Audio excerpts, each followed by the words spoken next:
Yoratato and good evening, and welcome to this, our fourth and last webinar in our series, Building a Climate of Hope. I'm Rod Oram, and it's my great privilege to be your host this evening on behalf of my colleagues in the Religious Diversity Centre, the organisers of this series.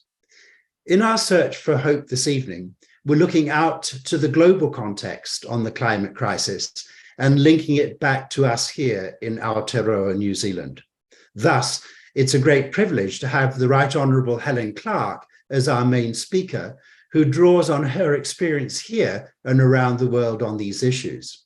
And she's joined by three distinguished panelists who you'll be introduced to in due course.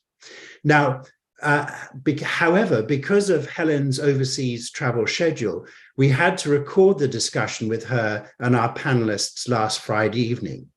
So we're very sorry that means you won't be able to put a question to them directly now. But please may I suggest, though, you post your comments and thoughts prompted by their discussion as we play the recording for you shortly. And please use the chat function on Zoom, the icons at the bottom of your screen, to do that. And then when we've played the recording, Jocelyn, one of our founders and current co-chair of the Centre's Trust, and I will reflect on some of your comments by way of helping us sum up tonight's session and to also wrap up the series. Also, of course, your comments will be a great help to us as we continue to plan our own work on climate. One more thing, please. As we have in the previous webinars, we invite you to make a koha to support the wonderful climate projects undertaken by the trusts and organizations of our keynote speakers, such as the Jane Goodall Institute and projects selected by Rabbi Dean Shapiro and his New Zealand climate scientists who were his panelists, and projects undertaken by the Pacific Climate Warriors, and of course by the Helen Clark Foundation too. All money donated will go to supporting these trusts and organizations. And we're about to post the details of how to donate in the chat session alongside the screen here. So now it's my great pleasure to bring you a welcome from Jocelyn, and then the discussion with Helen Clark and our three panelists. And as I said, Jocelyn and I will be back after the recording to go live again with you. So we hope you very much enjoy the discussion. Kia ora tātou, ngā mihi nui, and a warm welcome to this, the fourth webinar in our Religious Diversity Centre series. I'm Jocelyn Armstrong, and I, having worked with the RDC Climate Action Group, was keen this week to watch the recordings of the first three webinars. I found them to be a rich resource. They're available on the RDC website, and we hope they will be widely used to generate discussion as we all work to restore the mana of the natural world, e tū te mana o te ao, and contribute to the vision for our webinars, Building a Climate of Hope. To open the series, we asked Dr. Jane Goodall to speak of hope, and she, noting the amazing human intellect, the resilience of nature, creativity of young people, she declared, we still do have a window of time in the face of climate change and the loss of biodiversity, if we get together and take action. If we get together and take action. And it's one major message from the participants in our webinars. Yes, taking action together, but taking the lead from the ancient understandings and practices of the Indigenous peoples and the teachings of our religious traditions. They show us how to put the natural world first in all our dealings and way of life. To take time to consider the consequences of our actions for future generations. And when climate change impacts, to have the courage to seek nature-based solutions. Yes, we're called to work together with nature and with one another, showing respect and compassion for one another, for all life on the planet. Working together. The webinars have shown that we have much to learn from one another. So can we interact more intently? Can our discussions and our activity bring together the Indigenous and non-Indigenous, the colonised and the coloniser, consumer and producer, corporations and people on the street, New Zealand and Pacifica, global and the local? Well, we look this evening for clues. We look to the Right Honourable Helen Clark with her vast experience at local, regional, national, international levels, and to the distinguished discussion group and Rod Oram, moderator of tonight's webinar. We look to them for some clues. So thank you, Rod. Kia ora tatou, and thank you very much indeed, Jocelyn, for that very warm welcome and that brief review of our first 3 episodes of our 4-part series. It's my great pleasure to be the moderator this evening, and we have a very simple structure for this evening's discussion. First, I'm going to be in conversation with Helen Clark, taking very much a global view of what's going on. And then we bringing in 3 terrific panelists who I will introduce to you when we get to that stage, to broaden out that discussion with Helen. And then we will take that through for about 50 minutes to an hour. The theme of this very much builds on taking in that view of hope in that first episode with Jane Goodall, and then a New Zealand focus, and then a Pacific focus, and thus this one being a truly global one. So it's a great pleasure to have you with us, Helen. So thank you very much for joining us. And of course, as you all know, Helen is a highly respected global leader in sustainable development and gender equality and international cooperation.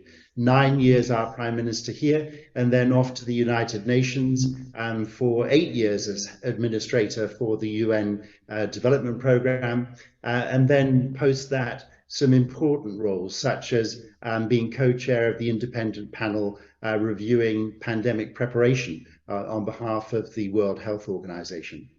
And Helen also is very busy internationally these days, for example, as one of the 3 presidents of Chatham House, that distinguished foreign affairs institute headquartered in London, and as a board member of the Club de Madrid, the world's largest forum of heads of state. So, Helen, thank you very much for joining us this evening. And have a wonderful picture of Rangitoto here in Tamaki Makaurau in the background too. Thank you.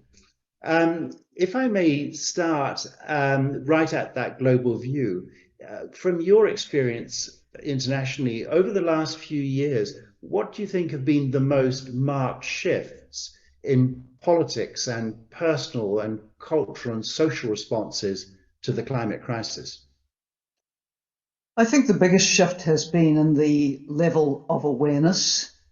Firstly, that the global temperatures are warming fast, and then secondly, of the need to act. Now, probably awareness has moved faster than action, but nonetheless, a raised awareness always gives room for hope. When I was elected in 1981, no one was talking about climate change, by the way. The UN only had its first ever environment conference in 1972 in Stockholm, and that was titled the Conference on the Human Environment. So for a long time, human development really governed the way development was driven. The sustainable development thinking came significantly later than that. But I think if you look back in New Zealand, in 1972, the proposed flooding of Manapuri for electricity dam was a huge election issue. In 1975, the Values Party entered the fray. That was a forerunner of the Green Party and a dedicated party on the green issues. 1992, we had the Earth Summit in Rio de Janeiro, and that was the summit where the three conventions came forward on climate change, biodiversity, and combating desertification. And from then on, quite a lot of international attention started to gather.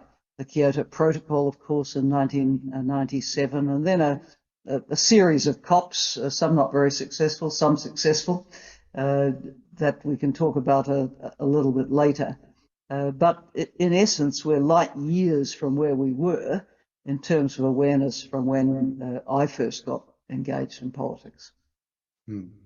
And then we've seen the rise of civil society with the likes of school strikes for climate. Do you think that role of civil society outside the formal structures for negotiation is an increasing force and bringing increasing pressure to bear on these issues? My response to that would be to say, at last, because in recent years I often made the point that I came from an era of youth and student activism around the Vietnam War and nuclear weapons and the anti-apartheid movement. And here we are, faced with an existential crisis of our times. And it took quite a long time for mass mobilizations to begin. I think probably the school strikes and the youth movement have been a catalyst for much more of that. And I just hope that youth, as they age, take that idealism and momentum with them, so that we move through eventually to all generations being on board with the need to act. But I think the role of young people has been a very powerful force in raising awareness. Yes, and indeed, Generation Zero here in Aotearoa has been particularly effective, really laying out all the issues that were required a Zero Carbon Act to address, and very much helping to shape the debate on that. It was very effective indeed. Turning now, if I may, to developing countries, obviously they still face huge challenges from the climate crisis itself, and then enormous difficulties still to make their voices fully heard in all the right forums. But in terms of what you've seen over, say, the last 10 years, have you seen some major ways in which these developing countries are gaining power and agency and skills in tackling the climate crisis? So this divide, if you like, between high-income countries and developing countries has been a divide in the climate change debate ever since the convention was formulated, running through Kyoto Protocol, the failure at the Copenhagen Conference of Parties in 2009, and then through to the way the Paris Agreement was managed to be achieved in the end. We all know that the bulk of the carbon stock in the atmosphere is largely the legacy of the way we in high-income countries have developed. But of course, as developing countries have, quote, developed using fossil fuels, the contribution they are making to the stock of carbon in the atmosphere is increasing quite dramatically as well, particularly when you have very large countries like China and India, for example, Brazil. It's very significant, the contribution of carbon emissions coming out of large emerging economies. So where do you find the justice and the balance in all of this? The Kyoto Protocol, which in the end wasn't very effective, was one which only placed obligations to act on emissions reduction on the high-income countries. And the high-income countries sort of moaned a lot about that. And eventually, in 2011, at the Conference of Parties in Durban, there was a breakthrough in that it was acknowledged that everyone had to make a contribution, even though there was a special and differentiated responsibility for high-income countries who contribute historically more to the problem to do more. So this is the sort of heads of pins that we're dancing on here. Now, of course, one of the ways that high-income countries, well, there's a couple of ways they can help, right? They've got to get their own carbon footprints down, and they have the means and the incomes, by and large, to make these very significant shifts. But they also need to support low-income countries, particularly, and low middle-income countries to make the shift as well. And that's about straight cash, and it's about the transfer of technologies and capacities as well. Now, the cash has been slow coming. I think at President Macron's climate summit in the last week or so, he has asserted that the 100 billion a year that was promised in Paris in 2015 is finally being delivered. But hey, this is 2023. It's supposed to be delivered by 2020. And part of the legacy of ill feeling is that the high-income countries just didn't deliver. And by the way, that played into a broader narrative that has been dividing North and South, broadly speaking, which is when push comes to shove, the North puts its own interests first. The pandemic and the really shocking way that the high-income countries grabbed the vaccines that were going and others couldn't get them. This has been extremely badly received as well, and rightly so. So it is, as I say, partly about money, but not only. Technology transfer, capacity transfer will be important as well. The other thing that became clear watching the debate closely over the years, particularly when I attended these COPs as UNDP head, was that often the South was talking mainly about adaptation to the here and now, and the North was talking mitigation, and both are important. There's a level of change that's already happening and will happen before the climate stabilizes somewhere in decades to come, that people have to adapt to, and that requires very significant finance, as we know in New Zealand, right? We've sort of had our huge wake-up calls, not least this year with the significant storms and damage, and for the first time, serious talk about managed retreat. But we're expected to pay for ourselves. If you're Lesotho or Somalia, drylands countries, you can't. You need support. If you're the small island states, you need support. So, developing countries are very, very active in the debate. They have a number of groupings. Of course, G77 plus China is an umbrella grouping, but the small island developing states have been very influential. Africa as a bloc is very influential. Probably more could be done to bind the drylands countries together, but the voice is heard loud and clear. In that debate, North versus South, whilst we're still trying to push on to get some real finance around loss and damage, it seems that the debate is, especially from a developed country's point of view, is very much about seeing that loss and damage within a fairly recent context, rather than an historic one, which would require some kind of reparations. And in fact, reparation is a word that the developed countries usually run a mile from. Do you think there is any hope around reparations, or do you think that, and a useful idea to demand to pursue, or do you think that's just so fraught that the developing countries would just be better off focusing on getting maximum help now through other funding mechanisms? Well, the funding so far is insufficient, and what was interesting at the Paris summit convened by President Macron recently is that while it didn't necessarily produce anything earth-shattering, it did open up some broader debates like that around the Bridgetown agenda that Prime Minister Mia Mottley of Barbados has been promoting. And that's about doing a lot more.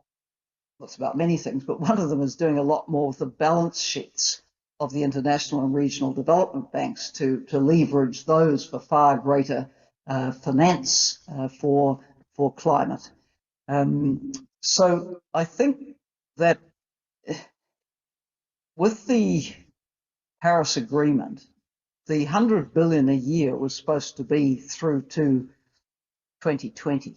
That needs to be renegotiated for sure. And I think putting a lot of effort into that would be worthwhile from developing countries.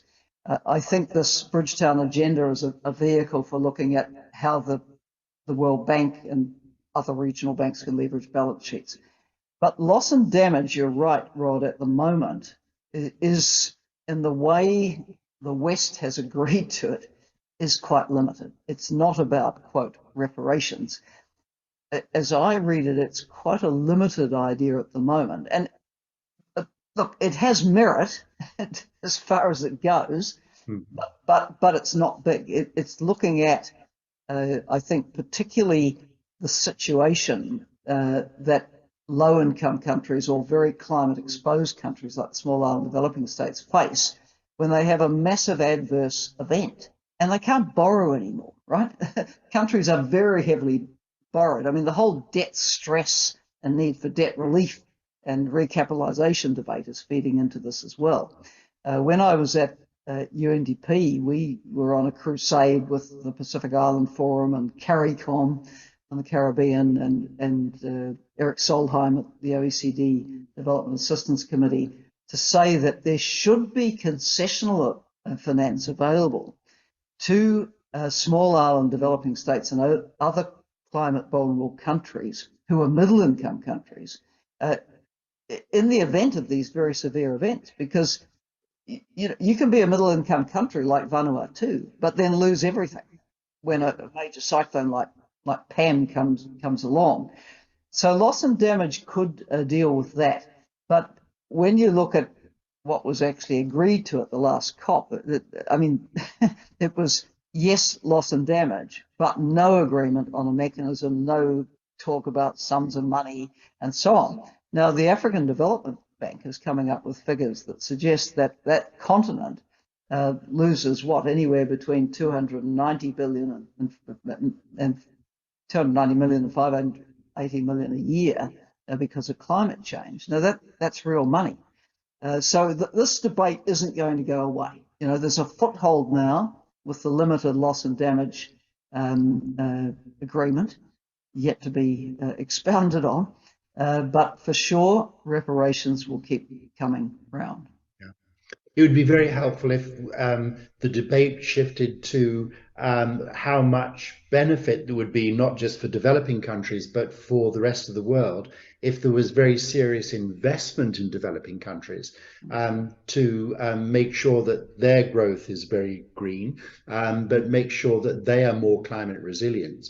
So I'd hope that a forward-looking perspective on that investment and the benefits of it might help in this. Well, a couple of examples on that where things are starting to move. For example, South Africa has entered an agreement with, as I recall, the European Union on energy transition, where it's basically receiving a level of compensation, and it's quite large, for beginning its phase out from coal. Now, Senegal in West Africa, it was announced at the Paris conference that there will be $2.5 billion in grant money, I understand, for Senegal to start to phase out of fossil fuels.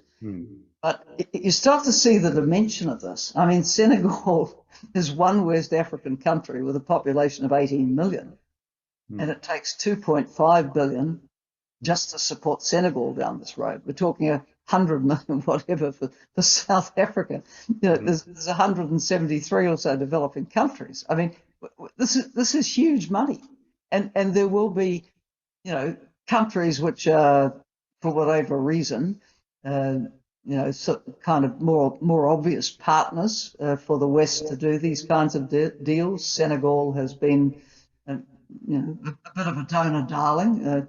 South Africa is a very important emerging economy, but what about Swaziland? Who's helping Somalia? Who's helping Paraguay?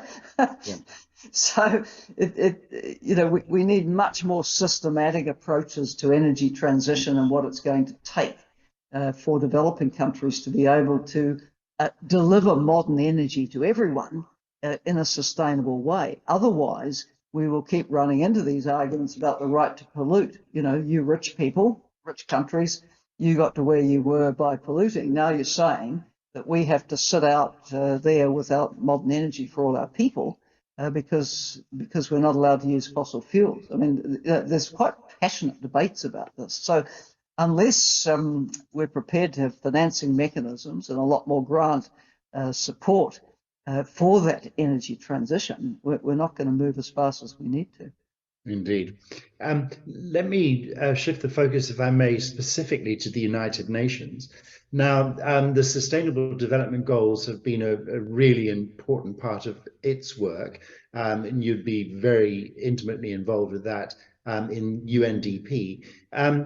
What's your sense of how well the SDGs are being taken up and are helping countries shape their responses? I realize that's a ridiculous blanket statement because there's lots of SDGs, there's lots of countries, but your sense of how SDGs are tracking as a guide to countries? Short answer, not very well. I mean, the SDGs are in crisis. There is a leader level summit at the UN in September, one of 9 high level events in the high level week this year, and there'll be a panic about what to do because the latest report from the UN suggests that only about 12% of the many goals and targets are actually on track at the moment.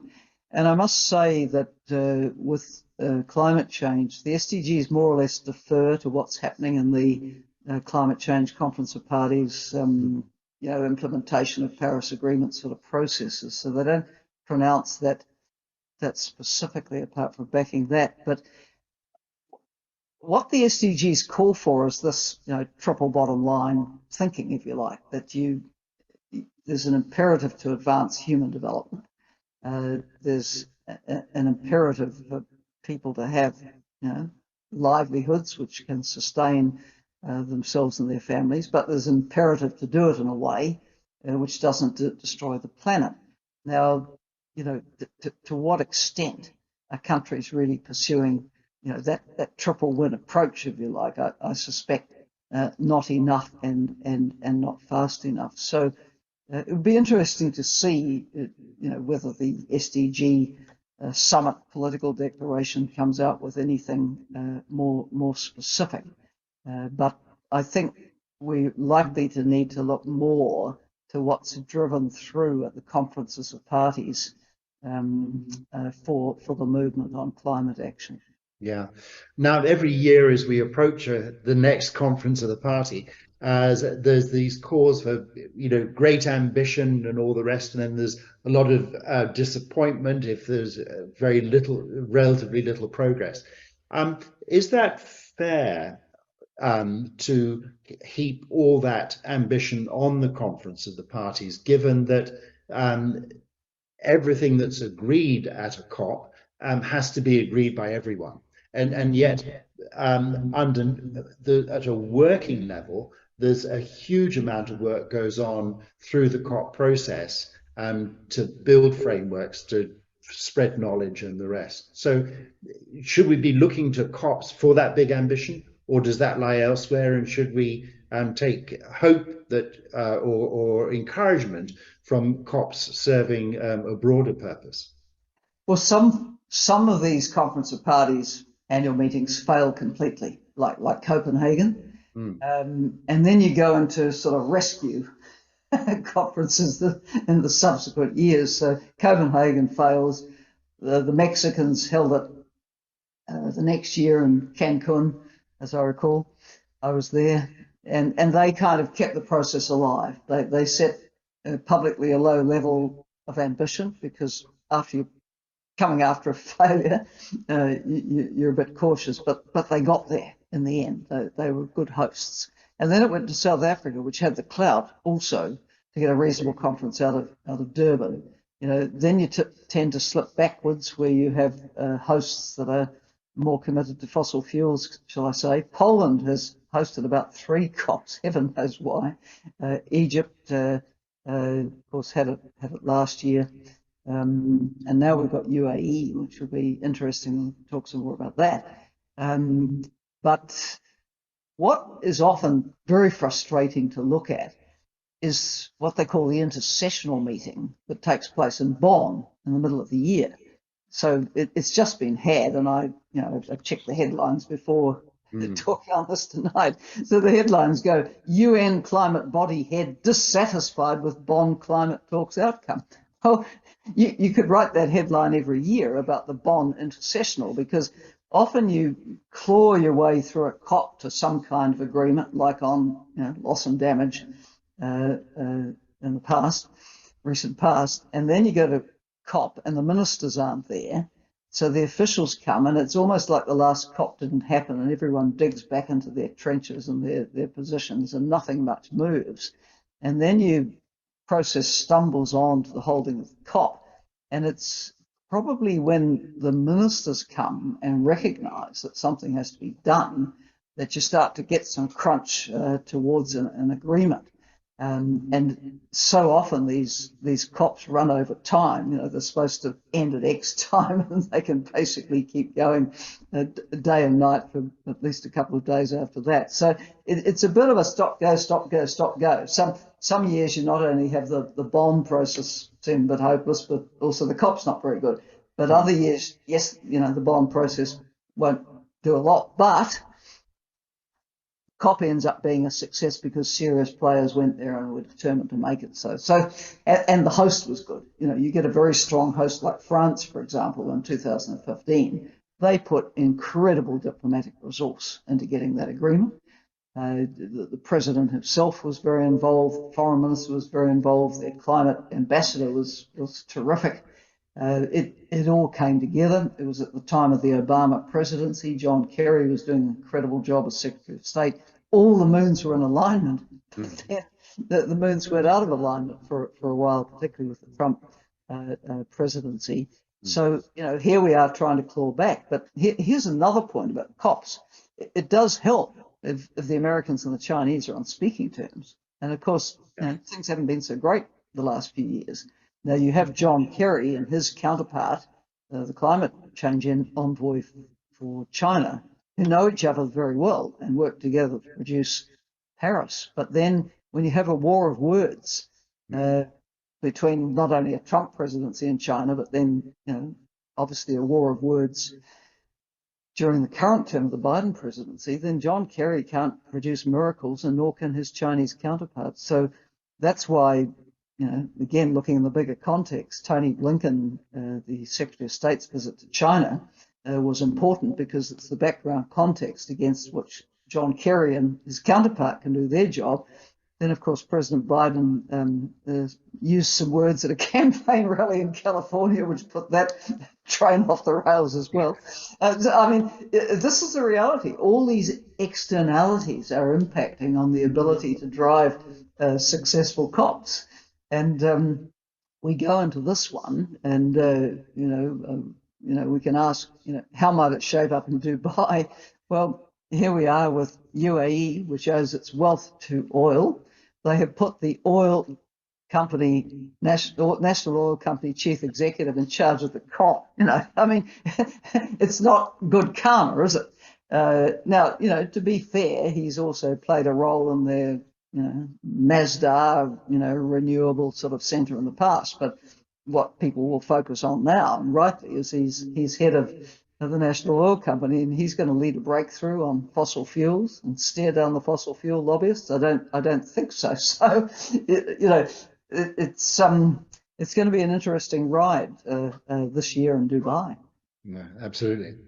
Let me come back to civil society, and particularly here in New Zealand.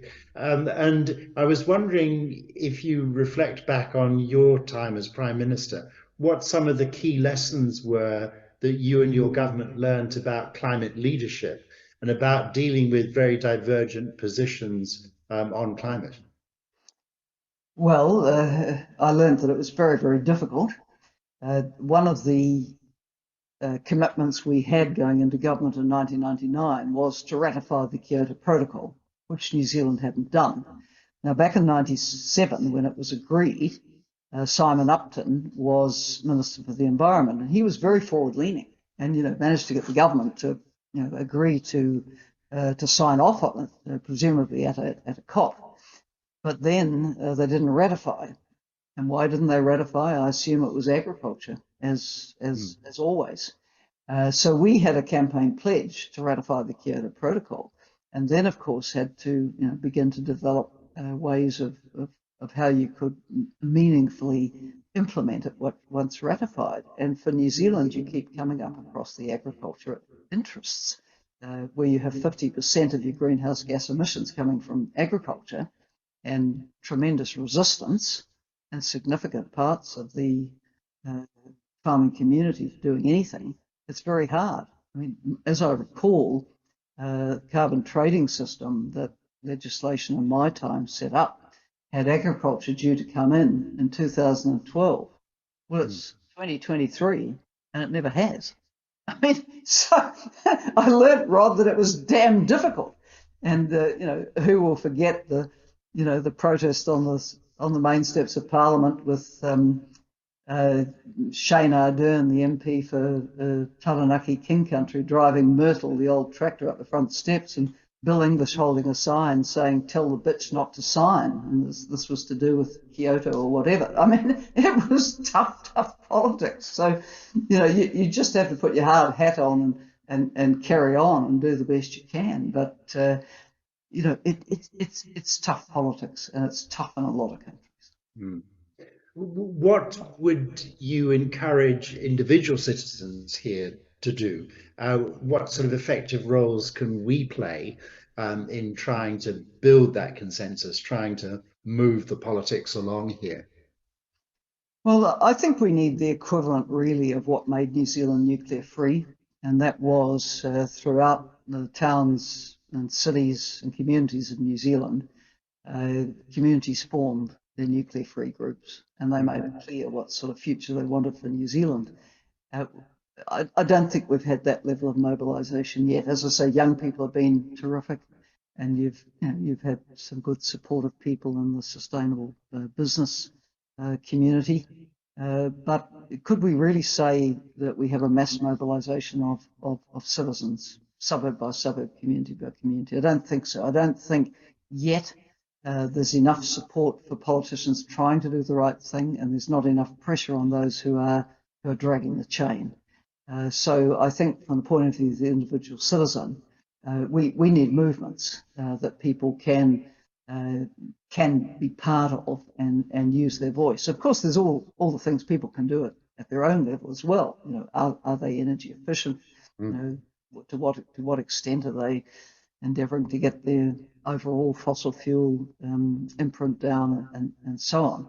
But in the end, to really move mountains, you need policy change, you need regulatory change, and legislative change, and then you need action and implementation.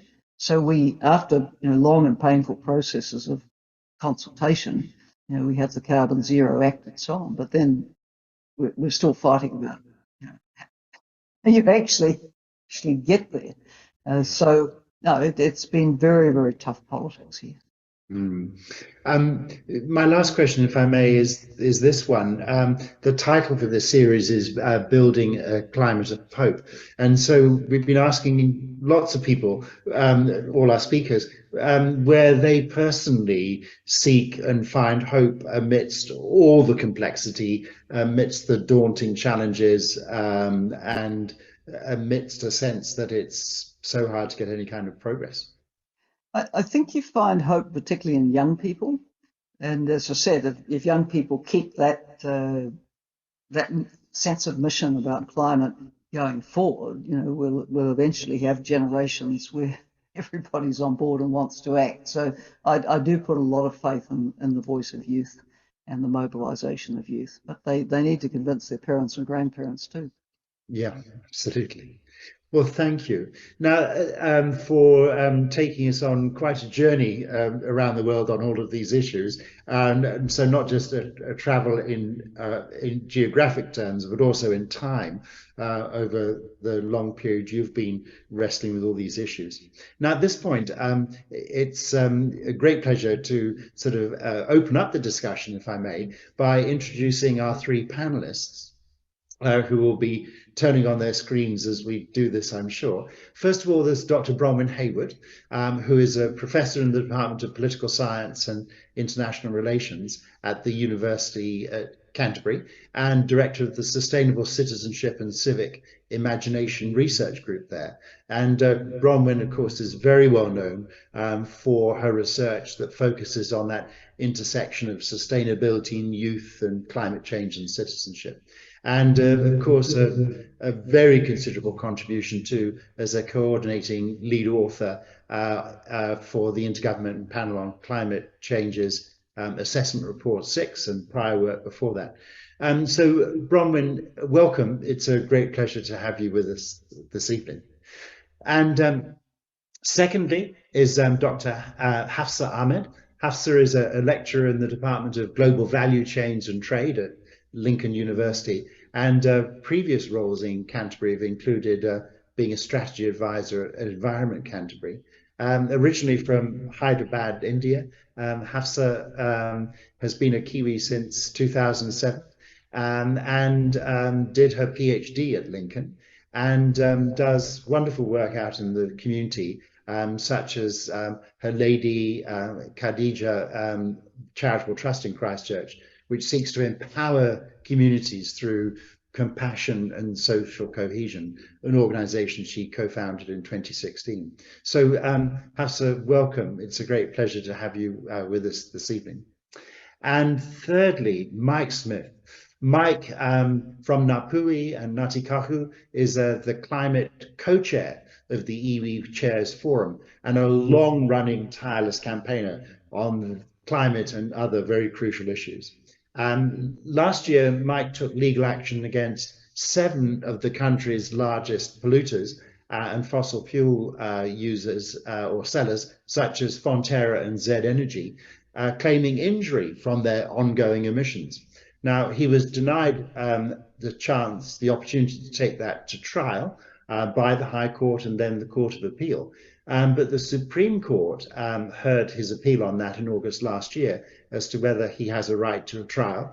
And so we are still awaiting the verdict from the Supreme Court on whether this case can proceed to trial. It'll be fascinating to see because around the world we're seeing legal processes such as the trial just wound up in Montana in the US as really crucial to driving climate things on. So Mike, welcome to you, and especially coming into us from Queensland, where you're working. So thank you for joining us this evening. Thanks. You were, all the three of you, listening in intently there to Helen, and I was wondering if each of you would like to start by picking up on an aspect of what Helen said, or to ask her one of your questions yourself. So Bronwyn, if I may start with you and give you the opportunity to put something to Helen. Oh, mute. How long have we been working in the virtual space and it's still getting the coordinated buttons? Tēnā koutou katoa. Tēnā koe, Helen, that was really a masterclass for me, a political scientist. I was sitting listening. I'm not just marveling about your energy. It's an exciting panel. I really appreciate the work that Mike is doing as well, and Hafsa, and so many people, but you brought together a very comprehensive look at what's happening internationally at the moment and how we've got to this point. I think a couple of things I just want to pick up on. I was thinking, you got me thinking, when did we first start talking about climate? And I think individuals, we put a lot of pressure on individual action. And we have to shift that to a collective action. But I sometimes think it's also worth signalling individuals. And I found it fascinating to think about Fraser Coleman, who in 1979 raised climate change in Hansard when he was challenging the National Party's energy policy around gas flaring in Taranaki, and asking what's the government's position going to be on rising carbon emissions. And I've often thought, it's key individuals over time make a significant difference, which is why I think thinking about right now, when we're losing a lot of international leadership and coordination and we're retreating back into our national interests, it's a very difficult period. I think if I could get one message to New Zealanders, it's to think about our climate policies, as you said, in a much more integrated way. The climate resilient development of bringing in mitigation with adaptation, doing it in just and fair ways that are informed by Indigenous and local knowledge and takes communities with you. I think the other very important thing that Helen has said, which is really important in the international negotiations, are these questions around finance mechanisms. At the moment, from my perspective as a science policy person on the outside, just only in the science meetings, not at the COPs or anything, increasingly we are really dividing across the global north and south again. But it's almost as if we have really entrenched into our position, so we cannot take on any good faith the calls often led by India for more finance. And yet, as Helen says, actually without more finance, it's going to be impossible for some of these countries to really make the shifts that they need. And I think New Zealand and the small Pacific states are in a brokering position because we are not perhaps so tied to those big traditional wedges. And so finding ways to help both the science and the international negotiation will be important. I do share the fear that this COP will be a train wreck. So I'm grateful for your reminder, Helen, that we've been in crises before and we haven't got a lot of time, as people say, but Māori have faced, we have had really huge policy crises through time, and it's that confidence to lead forward. So where I would get hope, just to finish my wee bit, Rod, is I think right now what I'm finding enormously satisfying is that I've turned our research group into a charity, but I work alongside here locally Māori and Pacific research organisations that are working with children and youth in communities that are on the front line of flooding. And we're really working on building leadership capacity in a strengths-based model of thinking about what is it that young rangatahi already know now and can already lead in an intergenerational way. So really kind of accelerating those intergenerational conversations, the social capital, the networks for leadership building, because the school strikes have been great, and Whatu Ora, the Māori and Indigenous youth group, is great, and students have to learn by doing, and that's what they've always done in student unions. But to accelerate this learning, to accelerate this leadership, you need the social capital and the support to connect you to other groups, to connect you to other networks, to really force change. And I love the idea of going back to thinking about how we got the nuclear-free Pacific. I still remember the effect of the US Buchanan being just off the shore, and the way that sort of hardened it. My grandmother would have had the ship with the nuclear, power on it if the Queen had been there. But by the time the US Buchanan was sort of offshore, she was really fired up, and I don't think we could have had the Queen, Princess Di, and the Corgis. She wouldn't have accepted a nuclear ship. So maybe we sometimes need those external threats and oversteps. But the building up of the local community mobilisation is vital. And I think learning from that, watching how marae work, learning about here in Christchurch, the work that Masoon and others, Hafsa, have done rebuilding after the mosque attacks. It is terrible to have to pick up and rebuild, but that is the way. Thank you, Bronwyn, for those comments, which were you added a number of really important issues there, especially around social cohesion, which we'll come back to in a moment. Mike, if I may turn to you, the really crucial role that Ao Māori and Mātauranga Māori is increasingly playing in these conversations and debates on climate. How would you consider the state of that in terms of how widely that's being built into our national conversation, and what you would fervently hope for this very powerful Indigenous knowledge to take a central role in these discussions?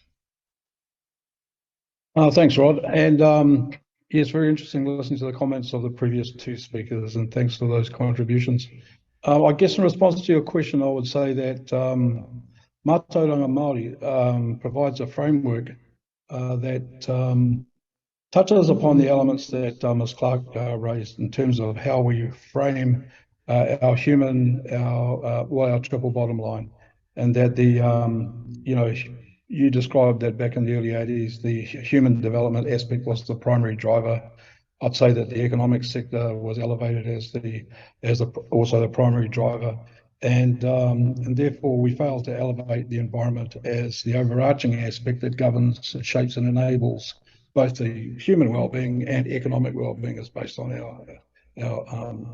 our environmental sector. And so it's been that, and the Māori understandings of the matrix from which we must resolve ourselves to live within. It starts off with the environment as the primary driver and the sacredness of that relation. So, but so that philosophical thinking, I'm sure it's not just Māori that think that way, but the main problem is, I think, for us is that the international and domestic political processes are failing, and the UN said that. Guterres said that the other day. He's at the last COP. He said, the fake acting, greenwashing, it's all got to come to a stop. Slow moving, fake movers, it's all got to come to a stop. He said that in a very powerful statement. And so both the international and domestic political processes are failing, and as such, they need to fail fast. We can't afford to keep kicking this dead horse along, expecting it to rise up and carry us across the line. It's just not going to, and I think the jury's out on that. So we need to transition away from those failing systems.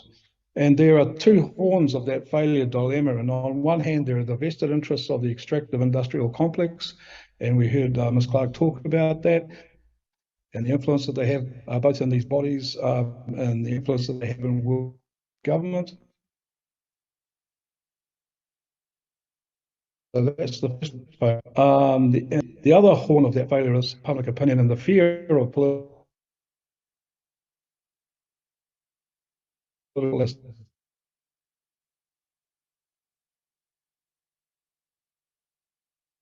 Yes,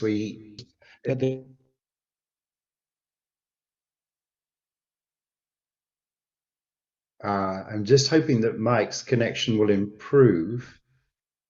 Just in case it won't, let me turn public opinion. So there's the I guess so. Their opinion is to depoliticize, to ensure that the independence of the political process. Thank you, Mike. I'm sorry we missed a little bit towards the end there, but that central theme of making sure these existing processes, political processes on climate, fail quickly and we move on to something else. Can I turn back to Helen on that and say, is there any thinking going on internationally about what might be an alternative way of bringing countries together, other than through the existing United Nations process? And is that desirable, or is it better to try to push through something, a new structure within the United Nations? Interesting question, because in a couple of initiatives I'm involved with, yes, we direct attention towards the UN processes and negotiations, but we also look to other groupings which may be influential. Obviously, the G20, when you have 20 biggest economies plus the EU representing around 85% of world economic power, that's a major grouping. So if you can get some movement out of that intergovernmental meeting at leader level, and out of the G7, the wealthiest Western economies, that's important. Now, the G20 did make some movement in getting countries, to agree to some degree to phase out coal, but probably we could put more attention on G20. And also, there's money at G20 if you can motivate those large economies. Well, almost all of them. Argentina still clings on to the bottom of the G20 and obviously some financial difficulty, but most have deep pockets. If they can be motivated to drive action at home and in support of other mechanisms, that's powerful. And same applies to the G7. So I think a bit more effort needs to go into the processes that lead up to those summits as then influences on what happens in the agreements that are struck at COPs. Mute, Rod. I'm going to switch the focus all the way back to communities. So Hafsa, we've been talking earlier about social cohesion, and that's very much a subject deeply close to your heart and your work. What have you been learning about social cohesion in Christchurch that you think is a contribution towards trying to achieve a different and more effective approach on climate? Thank you, Rod. Tēnā koutou katoa, kia tau te rangimaria. Assalamu alaikum to everyone joining in. I've been listening in deeply with what Helen and Bronwyn and Mike have said, and I think a quick reflection on what I've gathered with this conversation is there are challenges in terms of system structures, and then we're talking about people. And as you've highlighted, Rob, I am a very grassroots person. And as everyone's pointed out, it's the power of the people that'll make a difference in going forward. And it is the young people who are going to make the biggest difference. But there were a few things that I wanted to kind of dig into before we move into the question of social cohesion, because our biggest populations are sitting in countries where there are inequities in those populations. So the question of whether I get to put food on the table versus whether I focus on issues related to climate change, it's a different world, right? So when we start to look at inequities, I think that's the first question we need to address and that's where the SDGs become mutually reinforcing for me, because each one of them is interlinked. So the focus, I feel, needs to shift more towards SDG 17, which is partnership for goals. When we start to talk about partnership, I think we often look at partnerships as agreements where we say this is what the one party is bringing to the table and this is what the second party is bringing.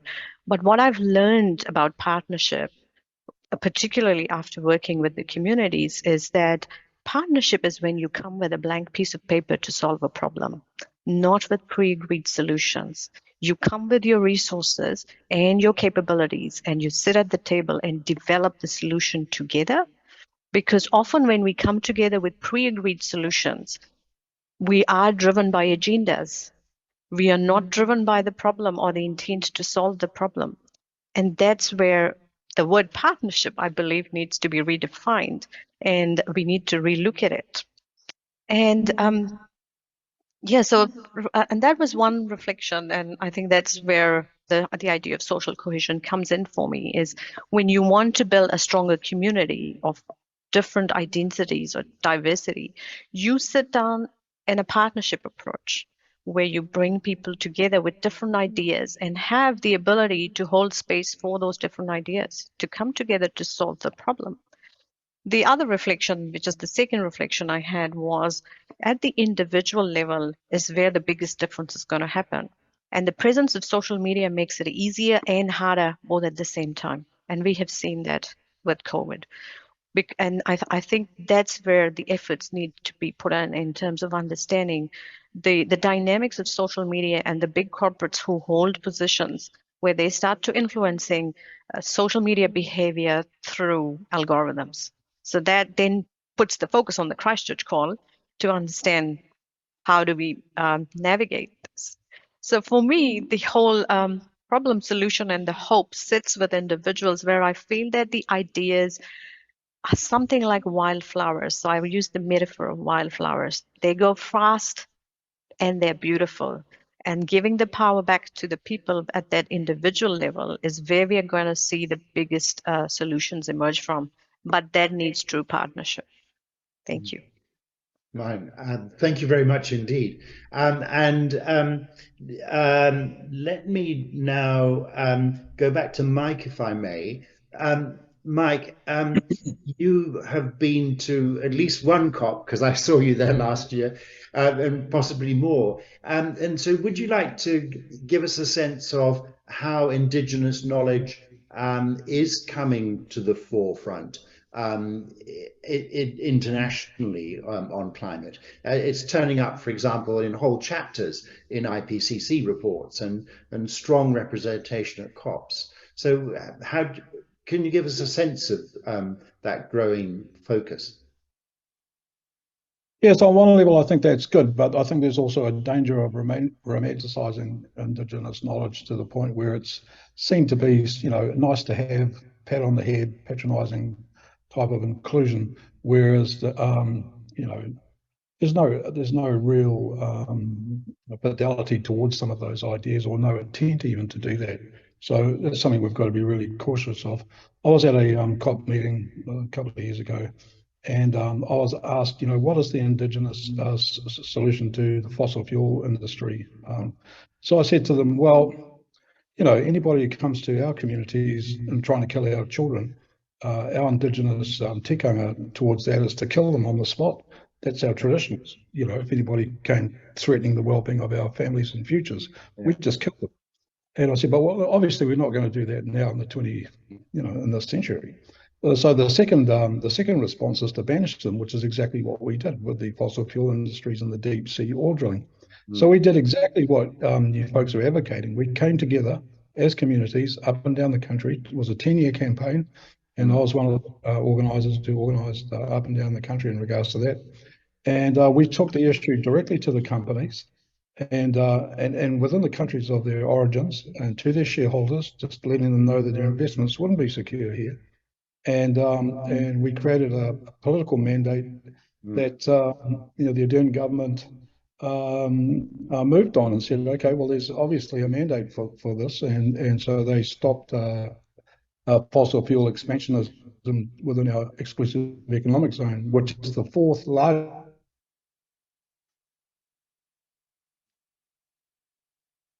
acreage. Yeah. Industry. So it's exactly at organising at a local level, taking communities with you, turning that into people's power. No, and that was driven by largely by Māori. But we managed to bring in wider communities with us because they saw the sense of that. Yes, a very effective campaign. Yes, so thank you for that example. Hassa, I may come back to you and ask about social cohesion and your experiences building that in your community in Christchurch. Tell us more about that and what you've been learning on that. I think I come back again to the idea of partnership, like I've said. I know social cohesion is a very dynamic term. It shifts around the context that you're operating in.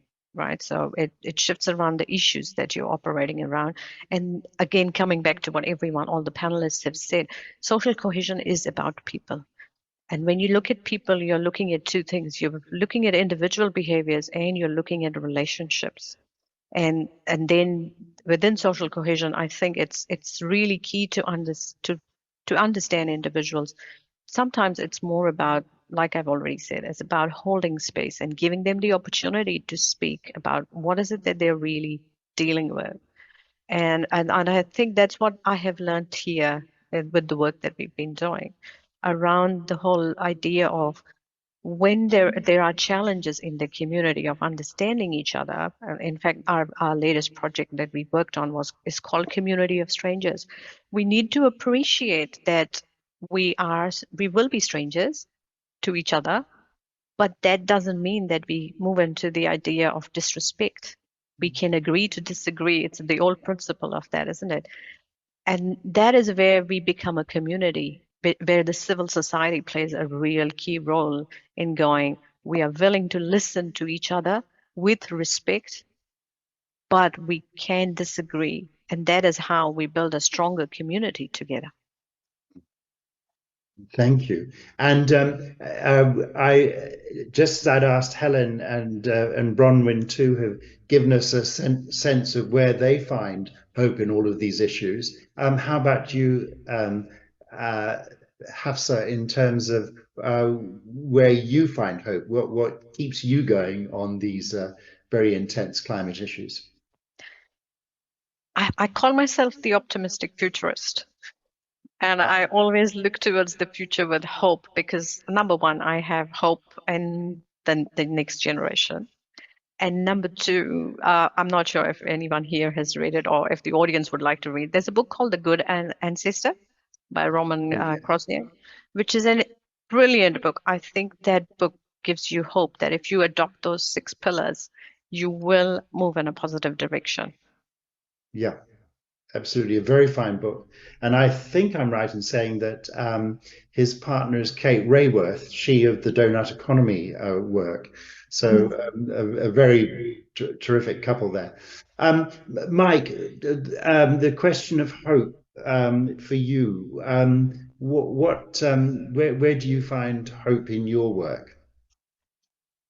Yes, well, I guess I'm hopeful because we've demonstrated in recent times that we're able to, address some of these macro issues like the fossil fuel industry and turn that ship around.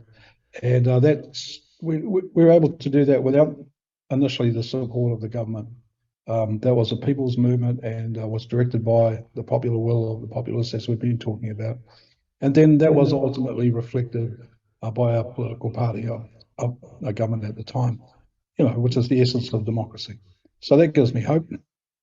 I'm a parent and a grandparent, and I just want my kids and all the children of Aotearoa New Zealand, irrespective of race, creed, religion, whatever, to live in a peaceful, meaningful way without the threat of these global crises looming over top of us. And so every time I see young people, that gives me hope that we're doing the right thing, and we must continue. Thank you. Which is a perfect way to get back to Bronwyn. You do so much work with young people. Your studies of their fears, their hopes, their anxieties around climate is been deeply insightful. What do you think can you tell us more about where those key determinants for young people are heading?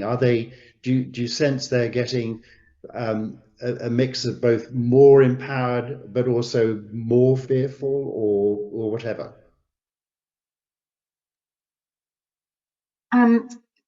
One of the things that we've picked up from big international surveys and studies is that there's a strong generation across the global south and north who've really absorbed the neoliberalism, but they really feel that they have to make the difference. And that's both incredibly empowering and a very important value. they think I have to make the difference, although as a colleague of mine from India said, you in the West, you've even made Gandhi an individual.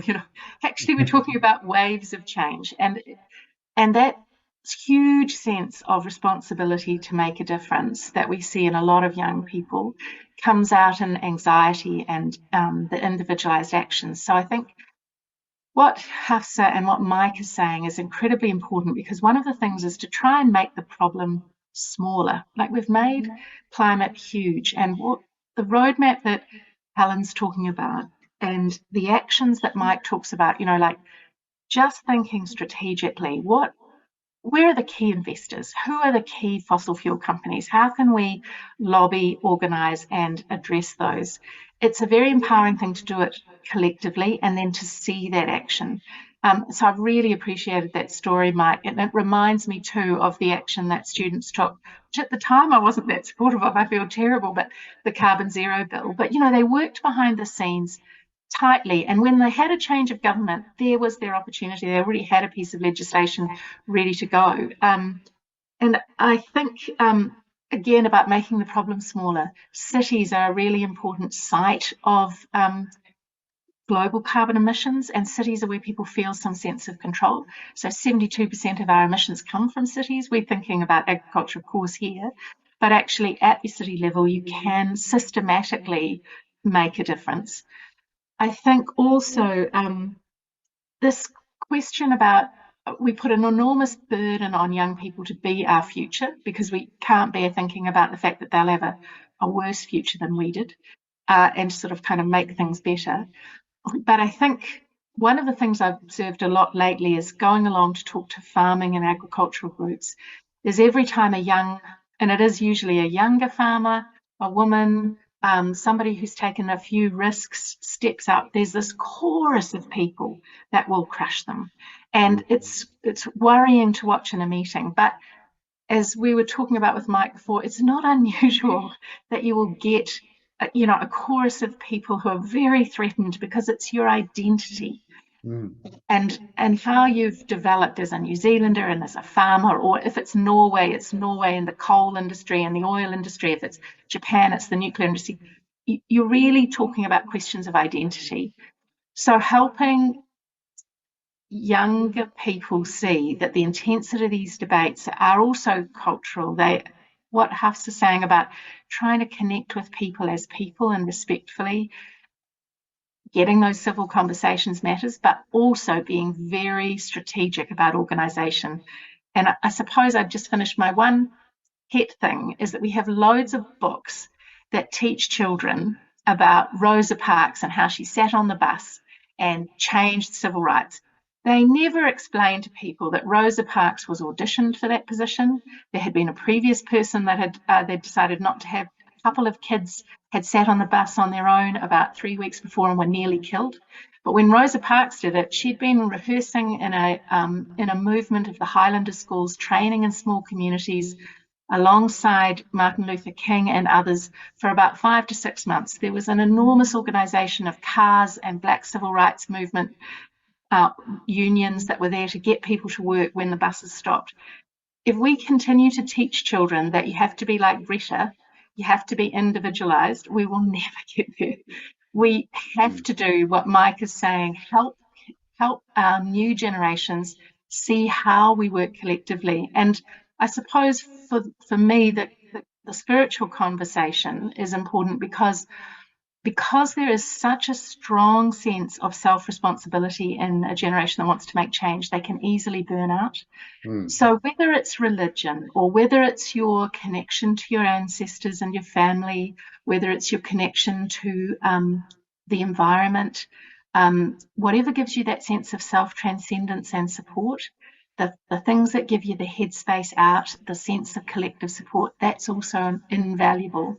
And so not burdening young people with making all of the difference, but remembering about how to teach joy and connection, araha, whanaungatanga, those things are going to carry them as well.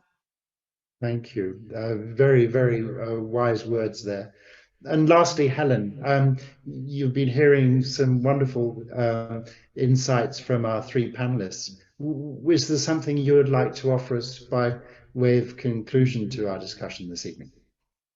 As Bronwyn was speaking just now, I thought of that old saying we sometimes hear: if you want to go fast, go alone. If you want to go far, go together.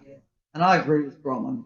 If we try to stand alone and do it all on our own, in the end, we can't. So we need to build networks, alliances, communities around these issues. I also agree with making the problem smaller, breaking it down so people can see what they can do. I was with my dad, who's 101, living at Waihi Beach. I watch what happens in the local community here. Waihi Beach has a sustainable Waihi Beach movement, and they are determined to make Waihi Beach sustainable. They put in water fountains so people don't have to bring plastic bottles to the beach. They do all kinds of things. They take a lot of local action, and they get a lot of support and people wanting to do things. So that, sort of from the bottom up, community, people within the community stepping forward and leading on these issues, they do get a following, and they do get support.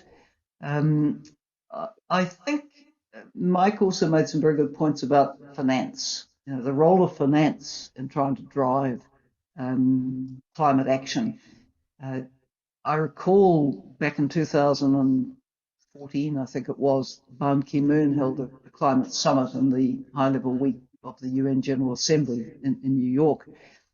And UNDP was put in charge of leading those who were interested in a stream of action on our forests. And among those who came to the party on that were financiers who said, we are not going to lend to any company that is part of deforesting for palm oil or anything else, and that's a powerful signal. And that then, reinforced the jurisdictions which are trying to stop deforestation. It reinforces the, around 85% of the buying power of palm oil that won't buy from recently deforested land. So, the power of finance is very, very important, I think. And just going back to Hafsa's point about, at the community level where people want to put food on the table versus climate change is an issue. Again, if we apply the sustainable development thinking, we have to bring these things together. That sustainable development should be leading us to adequate standards of living, supporting human development, and doing it in a way which doesn't see us trashing those planetary boundaries, which we've proved to be rather good at doing, the way we've developed. And we've got to the point where we're almost tipping back on human development because the planet that gives life and sustains us is in such peril. So we have to change what we're doing.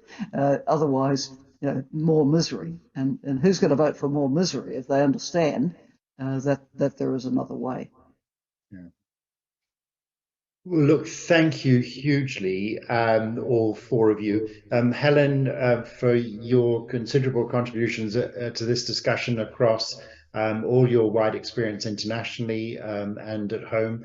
To Bronwyn for your work, particularly with young people and your work on the IPCC, and to Hafsa for your work in your community on social cohesion and building community, and Mike wonderfully bringing us your wisdom and knowledge from your campaigns that have been so effective, and you've obviously still got some big ones still to fight, and so we'll be taking a very keen interest in what you do.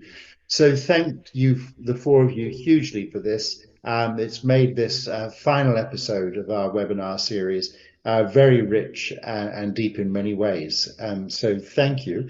And we look forward to staying in touch with you. And we will be asking people to make some small donations that we will be able to offer you to help in organizations that you see worthy, and we look forward to being in touch with you on that. So thank you, and Well, as you can see, we let that session run on because it was such an interesting conversation, and particularly towards the end, where there was so much focus on young people, and this sense that we might be heaping too much sense of responsibility on young people when they don't have the power under present systems to really exercise that. So very wise words about how we can help them through that, and indeed all of ourselves, by finding ways to find connection, to build communities, to identify smaller scale practical things that we can work on rather than constantly angsting over the very big picture. So the next thing I need to do is to offer you an apology, because I was hoping that the chat function would be open so you'd be able to post lots of thoughts in there. And we discovered during the course of the process that we were locked into you being unable to post on chat, but apparently you were able to see the posting I put about those donations. And 2 mechanisms for donating to that. So I'm very sorry that because of the way the webinar was set up tonight, we couldn't do that. But so I'd just like to move towards a closing now for this session and for the series as a whole. So Jocelyn, if I may ask you first to offer some reflections on what you've been hearing in that most recent series session, but in the series overall. Yes, and Rod, there were questions put in the Q&A. You may not have seen that. I have seen them. Oh, you have seen the Q&A. Because what's coming through there is what I've been picking up tonight. You know, that somehow, and you talk about the young people, we need to get together and support the young people. But in doing so, we need to get together. And that was how I spoke at the beginning about taking action together. And one of the people in the Q&A asked, if you want a movement of people, you've got to have a shared vision. Well, and beyond platitudes. And I'm wondering if it's not so much a vision of the positive, but we've got to put alongside of that the problem, the threat of climate crisis. And somehow I think we've got to help people understand the reality of that. And in a way, that's why we went and had a Pacific session, our 3rd webinar, when people have already lost their homes, their water salinated, they've lost their shoreline. And even in New Zealand, I think we need to know more about what's happened over in Tairāwhiti and understand exactly what's happening, that we've got to work so that that is not going to happen in the future. So tonight I bring up the words collective, working as a collective, we were told that the Māori movement, they worked together and they able to get something real happen over 10 years. So it's working together, and I'm inspired again tonight to really help to bring people together. So looking back over all of them, all of our webinars, I just want to say thank you to the keynote speakers, to the New Zealand scientists that spoke, to our people who inspired us from the Pacific and the global person, Jane Goodall. And then all the people who joined you in discussion, I want to say thank you to them for giving us their time and bringing out more questions all the time. And I want to say thank you to you, because you've been such a steady moderator. So thank you. So I want, and I'd just say again, the webinars are all recorded. The recordings are on the RDC website, rdc.org.nz. Please use the recordings, spread the word, help us and to get more people building a climate of hope. Thank you, Rod. Well, thank you, Jocelyn. And if I may just pick up on one big thing that's come through very strongly for me in this last session. Helen was saying that we don't have anything like the grassroots movement in local communities that we had as we built towards a very strong consensus on nuclear free. So we have lots of activities in various communities around the country, but we're not, I don't think, effectively building those out into organizations that are equipped to deal with issues as they can locally, but also bring together, as you point out, the necessity of the great benefits of acting on this, but being very cognizant of the dangers if we don't act. But giving that sense of empowerment, and the way Helen mentioned, for example, sustainable Waihi Beach, where people are acting just like that. So for me, especially for someone who spends a lot of time thinking about the national and international context, I've come out of this through this seminar series very much more conscious of that, getting people together locally, building those local relationships with respect and integrity. And I think that's a very, very powerful idea for us to take forward. And can I just add one thing? Tonight's, I've been saying that tonight with Helen and Bronwyn and Mike, that we were going, and Hafsa, that we were looking at the international perspective. But in actual fact tonight, they brought the international perspective together with the local. And that's what we've got to remember. And I think I would like to say, looking ahead to COP28, we look to the UAE, we look to the COP28 for leadership, for discussion, for decisions. So we're going to be looking at that, not about the argument that's been brought up about oil, etc., but what are they going to do? What's that meeting going to bring out? And what kind of discussion is going to take place at that meeting? So we're looking to the UAE for a COP28 with lots of good discussion and looking ahead in a very positive way. yes. And so finally, thank you to all of you who have joined us over these four. Yeah. And it's been a great pleasure and privilege to have you involved in all this with us. And so thank you also, Jocelyn, and to our colleagues on the Religious Diversity Centre for making this possible. And by way of thanks and closing, if I may just do so in this way. In just 9 days' time, a week on Friday, July 14th, we'll be celebrating Matariki, that marvelous time of new beginnings into Al-Mari, when we look to the northeast sky before dawn for the return of the Matariki constellation, and all that it signifies of a new year, of new growth in nature and new growth in ourselves, as deeply intertwined, interdependent parts of nature. So if I may just close with this, it's a Matariki blessing. And this is from one of the liturgies that we have here in the Anglican diocese here in Auckland. And this, I think, expresses so much of what we've been discussing over these last four sessions.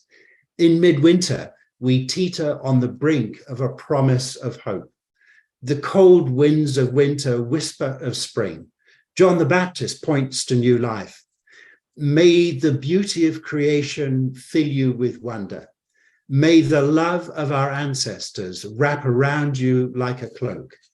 May your life be filled with blessings as numerous as the stars. And may the blessing of God, creator, redeemer, and giver of life be with you always. Amine Pomarie.